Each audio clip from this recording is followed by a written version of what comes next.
भारत पे credit line क्या है, भारत पे क्रेडिट लाइन को हम यूज कैसे कर सकते हैं, एक्टिवेट कैसे करेंगे, क्या क्या इसका एलिजिबिलिटी क्राइटेरिया है, इसके फायदे और नुकसान क्या क्या हैं। चलिए दोस्तों विस्तार से जानते हैं। मैं हूं धीरेन्द्र सिंह बिष्ट और आप अभी देख रहे हैं टेकनेट मी।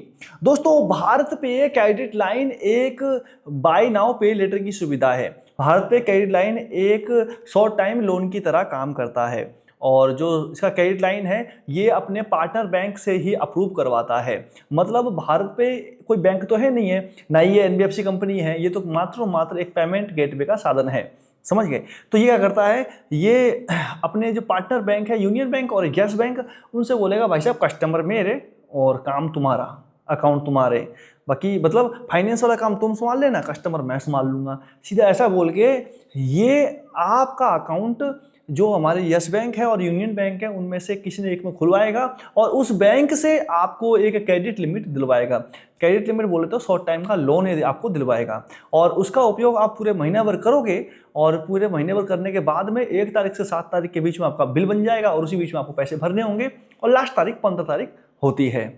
अगर आप चूक गए तो आपके ऊपर लेट वाइज के हिसाब से चार्ज दिया जाता है और आपको इसका बिल 7 तारीख तक भरना होता है।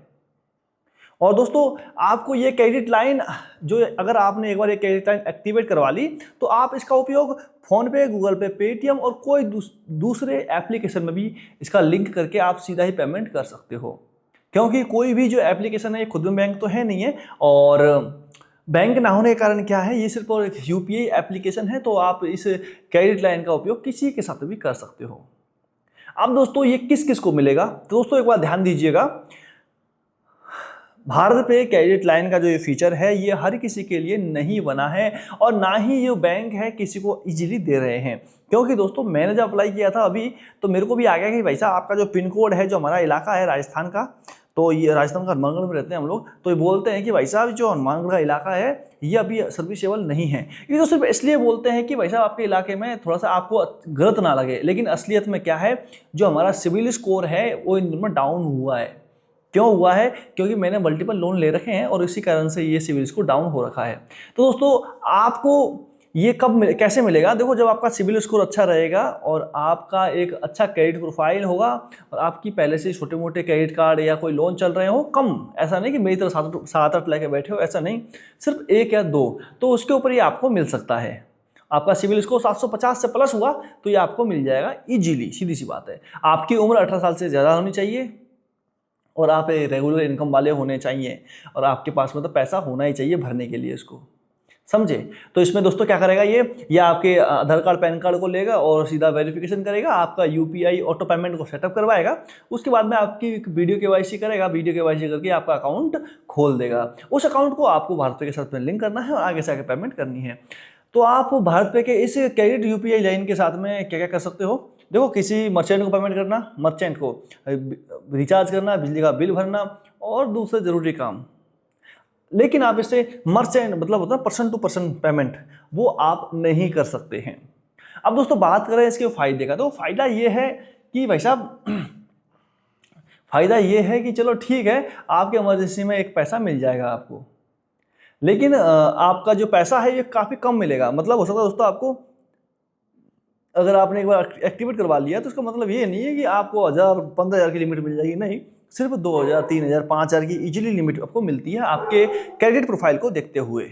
तो दोस्तों अब बात करें इसके नुकसान की, तो दोस्तों इसका नुकसान एक ही है कि ये इजीली मतलब आसानी से किसी को भी नहीं मिल रहा है। अगर आप इसमें देखो लालच से बस अप्लाई कर दोगे तो आपके सिविल में एक हार्ड इंक्वायरी ठुक जाएगी और आपका सिविल स्कोर जो पहले ही दयनीय स्थिति में है वो और नीचे गिर जाएगा। पहला नुकसान तो ये है। दूसरा नुकसान ये है कि आप इसको देखो, अगर आप खर्चा करने लग जाओगे ना रेगुलर, तो आपकी जेब से पैसा निकल जाएगा, ये आप इसको खर्चा करके ही मानोगे, आपकी गलत आदत लग जाएगी। और तीसरा ये है जिसका चार्ज है ना, ये चार्ज सबसे बड़ा नुकसान लग रहा है। ये बोल रहे हैं हम भाई कोई इंटरेस्ट नहीं ले रहे, लेकिन जो इनका चार्ज है भाई साहब वो पड़ जाएगा आपको महीने के 5 से 6% के आसपास। कैसे पड़ जाएगा? देखो ये सबसे पहले तो आप सर्विस चार्ज के नाम से 1000 रुपये के ऊपर लगभग 50 रुपये के आसपास का चार्ज ले लेंगे आपसे, ये समझ रहे हो ना, 1000 रुपये के ऊपर 50 रुपये का चार्ज। और मान के चलिए आपको 1000 रुपये की लिमिट मिली है, अगर मान के जो 1000 का 1000 खर्चा कर दिया आपने, तो 1050 टोटल के टोटल पैसा आपको देना होगा, क्योंकि मैंने भी दिया है। जब मैं पीछे बिल भरा था ना, हमारे दूसरे यूपीआई क्रेडिट लाइन का जो है ना, सूर्योदय स्मॉल फाइनेंस बैंक में हमारे पास ऑलरेडी एक क्रेडिट लाइन है, उसका बिल हम भर रहे हैं। और हो सकता है दोस्तों उस पर इस वाले जो क्रेडिट लाइन के ऊपर भी सेम चार्ज डाला जाए, क्योंकि कोई भी कंपनी आपको फ्री में पैसा बांटने नहीं बैठी है। वो पैसा देंगे तो आपसे कुछ ना कुछ तो लेने वाले हैं, और वही चार्ज है, इंटरेस्ट नहीं है, सिर्फ सर्विस चार्ज है भाई साहब। तो ऐसा बोल के ये लोग पैसा ले रहे हैं, समझे। तो दोस्तों इनका गेम ये है। अब चालू करवाना चाहिए या नहीं, तो दोस्तों ध्यान दीजिएगा, अगर आपके पास में ज़्यादा लोन नहीं है, आपके ऊपर पहले ही क्रेडिट बर्डन नहीं है, तो आप लोग अप्लाई कर सकते हो, अप्रूव हो जाएगा। लेकिन दोस्तों अगर आपके पास में पहले से ही ज़्यादातर क्रेडिट कार्ड है, लोन है, तो आप इसकी तरफ ना देखो, क्योंकि देखो आपके ऊपर फिर एक क्रेडिट बर्डन पड़ जाएगा और आप लोग चपेटे में आ जाओगे फाइनेंशियल रिस्क और फाइनेंशियल प्रॉब्लम में। बाकी दोस्तों आप समझदार हो, और समझदार को तो इशारा काफ़ी होता है। इजीली किसी को नहीं मिल रहा है, एक बार हो सकता है आपका भी रिजेक्ट हो जाए। बाकी मैं हूं धीरेन्द्र सिंह बिष्ट और आप अभी देख रहे हैं टेकनेट मी।